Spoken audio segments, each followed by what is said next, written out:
In deep learning and machine learning, we are taking the interview, quiz, examination, question and answer, and these are advanced type of questions. What are some of the limitations of deep learning? So, whenever we talk about deep learning, we are talking about the neural networks, artificial neural networks. So, before going to the limitations of deep learning, you must know the limitation of machine learning. So, there are advantages and disadvantages of machine learning because the limitation are being asked. So, it can be asked for machine learning also. So, first is in machine learning, there are high chances of error, time and resources is too much, data acquiring is a problem, and also the result, whatever it comes, the interpretation can be difficult. These are the disadvantages of machine learning, but there are advantages also of machine learning.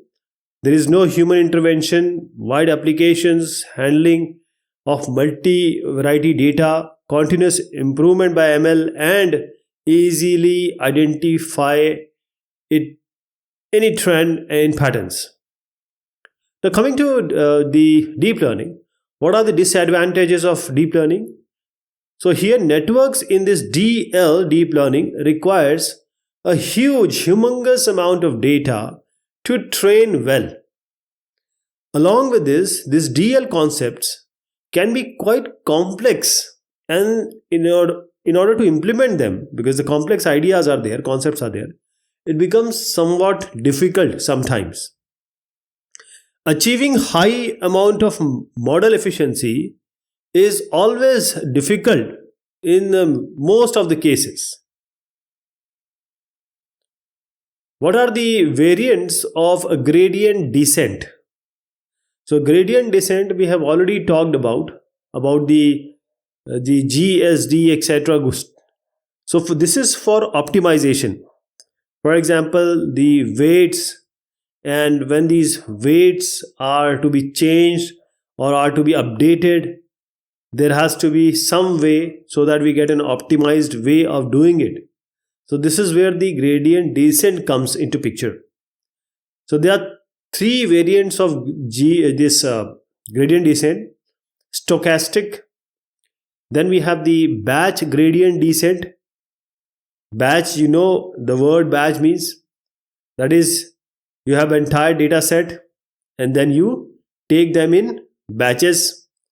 So a mini batch gradient descent. So let us take one by one the stochastic GD algorithm. So here a single training example is used for the calculation of gradient and for updation of the parameters like the weights and biases etc. Coming to the batch gradient descent, gradient is calculated for the entire data set,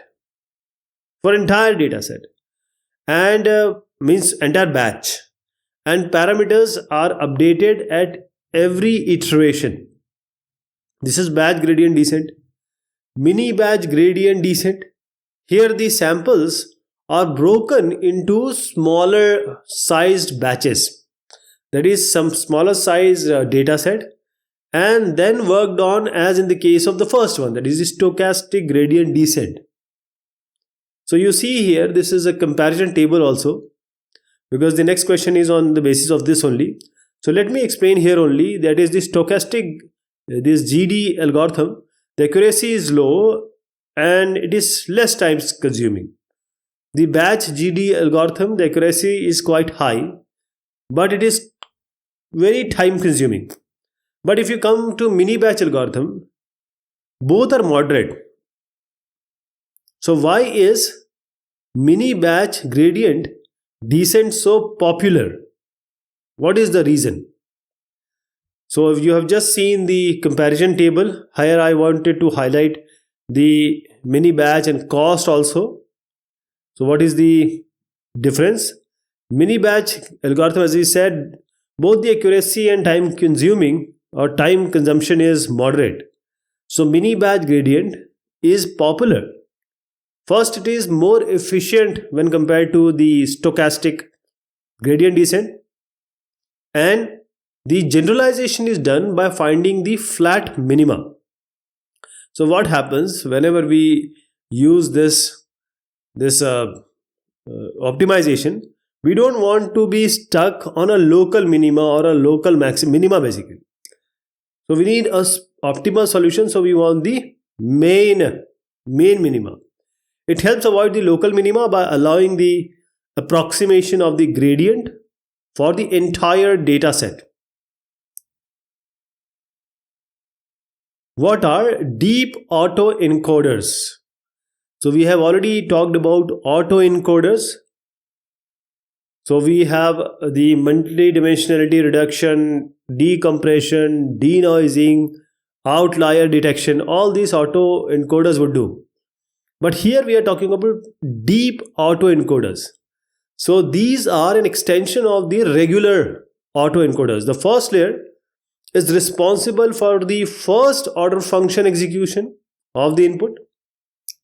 Please remember, first layer, first order function execution. Second layer, second order function execution, and this goes on and on.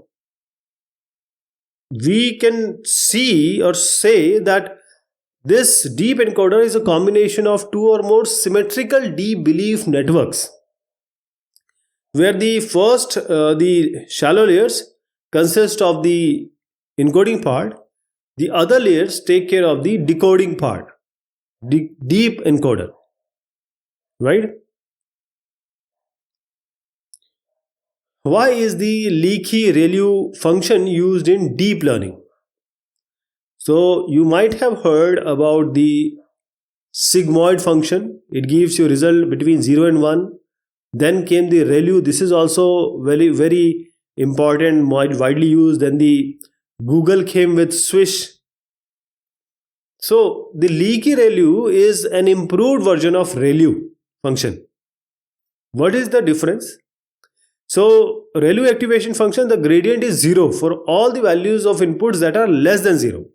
This is the ReLU function, means all 0 on the left side, that is the, say, negative x-axis. You get value on only positive x-axis. So this would deactivate the neutrons in that region and may cause dying or decaying ReLU problem. But here, in improved ReLU, it is not 0 there. If you remember, what does the ReLU will give you? 0 max. Anything on the positive, negative x-axis will be 0. Then you, on the right hand side, that is the positive x-axis, you get max. But this problem was improved in leaky ReLU, and you get some value because you don't want dying ReLU.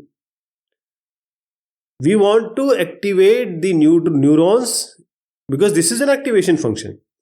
So we cannot just say 0, oh, we don't want these neurons. We want them if they give the good result. For that, we need to have some function. So this deactivation wouldn't happen. In Swish also you see there is the same thing which they have done. Means they had some function value. This is the Swish I am showing you. What are some of the examples of supervised learning algorithm in deep learning? So in deep learning, the main supervised learning algorithms. So you can talk about artificial neural network. In that also you will come as convolution neural network. Then we have the recurrent neural network. So artificial neural network are feed forward neural networks. So this is used to perform basic pattern and image recognition. Then we have the recurrent one. So this is used in NLP or natural language processing and speech recognition. So how it can know the voice and text. Convolution, this is used in object recognition and video analysis. So image, vision and video, IVV, this is why this is used. What are some of the examples of unsupervised learning algorithms in deep learning? So in unsupervised learning algorithm, autoencoders are there, Boltzmann machines are there. Then we have self-organizing maps. We have talked about them all. So let me just show you the picture. These are the three: autoencoders, Boltzmann machine, self-organizing map, or SOM. Can we initiate the weights of a network to start from zero? So let me just give you first what will be the scenario if we give 0. Initiate weights with 0. So W1 is 0, W2 is 0, and till Wn we have given 0. So what do you get in this input? X1 into W1 means anything X can be, but you get 0. Again X2 into W2, 0. So you are getting all zeros. Now you add these zeros with the bias. Bias is a constant. Then you pass it through activation function. So every time you will get the same value, whatever you do. Weights are not being changed, not changing because they are not having any effect at all. You have given W as 0. So there will be no improvement. So it is possible to begin with 0, but why it is recommended? Because setting up the weights to 0 initially will cause all the neurons to produce the same output and the same gradients when performing the back propagation. This would mean that the network will not have the ability to learn at all. You have to give some asymmetry, 0.2, 0.8, 0.5 like this, because there has to be some asymmetry between each of the neurons. The absence of asymmetry will cause this kind of problem. What is the meaning of valid padding and same padding in CNN? Let us understand what is the padding. Then you will understand what is valid padding and same padding. So let me show you here. See. So this is the data, which is the inside one. So when we apply the kernel or the filter may be some edge detection filter, maybe SCAR or some Sobel. Now when you are applying it, it is convolution, that is one by one you are moving this window over the image. There is the filter on that image. Say it is 3 by 3. So the computation will be multiplication of each terms of the kernel and the corresponding image, and then you add them and put it in the center one. So when you do this, when you put the first one, what will happen to the 156, 155?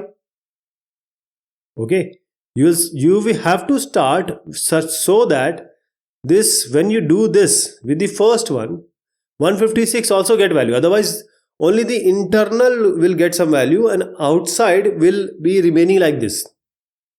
So you have to add some pad, means some extra layer on the sides. So valid padding, it is used when there is no requirement for padding. The output matrix will have the same dimension after convolution.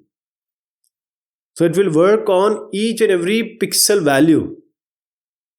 So let me reiterate.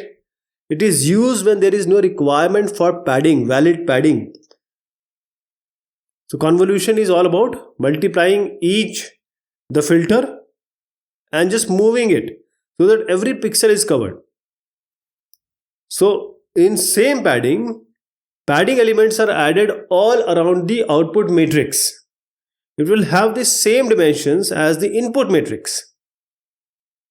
This is same padding. So padding is required because we don't need or we don't want to leave any of the pixel value, and this padding can be valid or same padding. What are some of the applications of transfer learning in deep learning? So it's just like transferring of knowledge actually. So transfer learning is a scenario when a large model is trained on a data set with a large amount of data, and this model is used on a simpler data set. How will this help? It will help in you will get an extremely efficient and accurate neural network. So this is a scenario where a large model is trained on a data set with large amount of data.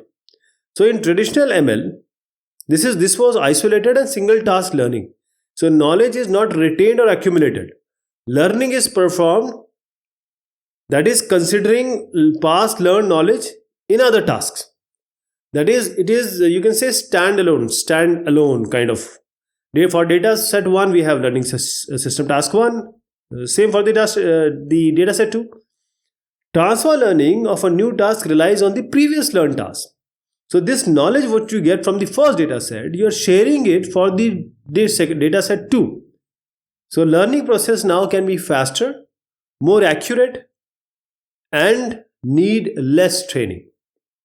That is how transfer learning is important, and the popular examples is BERT, ResNet, GPT-2 and VGG16. How is the transformer architecture better than RNNs in deep learning? So there are new words coming up, right? So transformer architecture, how has it come? This is the model architecture of the transformer. So what was the problem the programmers were facing? When they were using the sequential processing, they need to use high processing power, high GPUs, etc. And because this is sequential, so there will be always a difficulty whenever the parallel execution has to be done. So this caused the rise of this transformer architecture. So there is a mechanism here which is called as attention mechanism. And this attention mechanism is used to map all the dependencies between the sentences. We are talking about RNNs, remember. Thereby making huge progress in the case of NLP models. Attention mechanism. So we cannot go to the detail because this is the question answer session. But right now you just have to say, because this is an interview question, so what you have to speak, these basic things you should know, that what you have to speak and how does this work. Transformer architecture, why it came and how it is making the RNNs in deep learning better, or it is better than RNNs in deep learning. What are the steps involved in the working of an LSTM network? So we have talked about the long shot, this term, this kind of network, memory network. So how does this work? First, let us understand that this is a previous cell state. This is a new cell state. This is the previous hidden state. This is the new hidden state. So you have the input data. So we have the pointwise multiplication, pointwise addition. Also we have some tanh functions and sigmoid functions. These are the activation, deactivation functions. And these are simply the activation functions giving you certain value, whether the neuron will be activated or not. Now, just understand that in LSTM, we have the gates. We have a memory also to keep the previous state. And the gate has to be open or to not to be open. What to be fed, what not to be fed, all is there in LSTM network. So the 3 steps you need to understand here is, the network picks up the information that it has to remember and identifies what to forget. That is, to remember it will keep, to forget it will just leave. Now this cell state value which I just showed you, these are updated on the basis of the first step which I just told you. What to remember, what to forget. And then the network will calculate and analyze which part of the current state should make it to the output. Okay, so these are the steps involved in the working of LSTM. What are the elements in TensorFlow that are programmable? So this is, learning TensorFlow needs a lot of effort.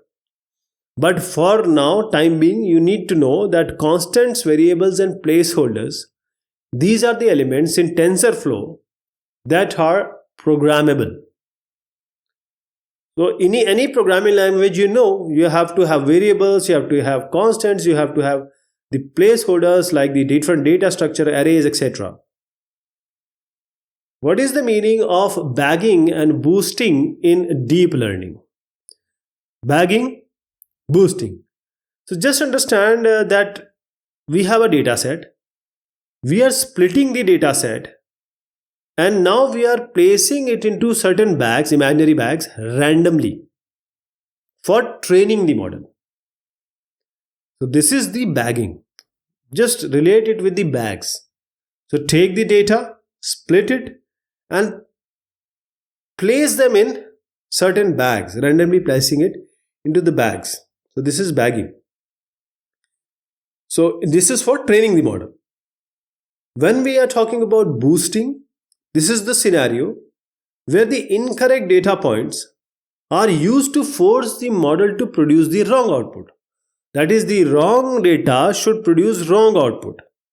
So when the wrong data is producing the wrong output, the good data will produce the good output. Okay. So this is used to retrain the model and increase accuracy. Incorrect data forced to produce wrong output. This is boosting. Bagging and boosting. GANs are now asked, in almost every this AI interview, what are generative adversarial networks? So these generative adversarial networks, let me just show you here that there are two people fighting. Wrestler. So what happens that in the local championship, say Asian, so you lost to the other one. Then World Championship also you lost to the other one. But now you are going to Olympics. Now you know that you have to generate enough power so that the discriminator, which is the other adversary, you need to make certain effort so that you can beat him. So you are the generator. The other adversary is the discriminator. I hope you got the idea. So this is how this GAN works. The generative adversarial networks are used to achieve generative modeling in deep learning. So this is an unsupervised task that involves the discovery of patterns in the input data to generate the output. So the generator is used to generate new examples. It is generating. While the discriminator is used to classify the example generated by the generator. So this is an example of real and fake one. So the generator is generating the fake samples. And there is real samples also coming. So the discriminator will discriminate or tell which is the real one and fake one. So if this discriminator is correct that this is real or fake, if it is incorrect, fine tuning will be done both for generator and discriminator. What do you think? If you are a wrestler, other person will also want to beat you. And while this beating is going on, you get a good result. That is how you get very good image when it is a noisy image. The question comes out of this is why are generative adversarial effect this is so popular. So these GANs are so popular. So these GANs are used in variety of purposes. In case of working with images, these GANs, they have a high amount of traction and efficient working. And this has given a very thrust to different kind of easily done work. For example, creation of art. GANs are used to create artistic image, sketches and paintings. Image enhancement, resolution of input images can be increased. And you can change the aspect like day to night and summer to winter. This can be done very easily with the GANs. For example, as I gave you example, denoising. So where you have an image with a lot of noise. So you have a discriminator, you have the generator. So they two are working together just like the previous example of wrestlers. So when the result will come, you will see that because of their kind of contemporary or adversary, you get a good result. So this is all about the advanced question. Thank you so much. Take care of yourself.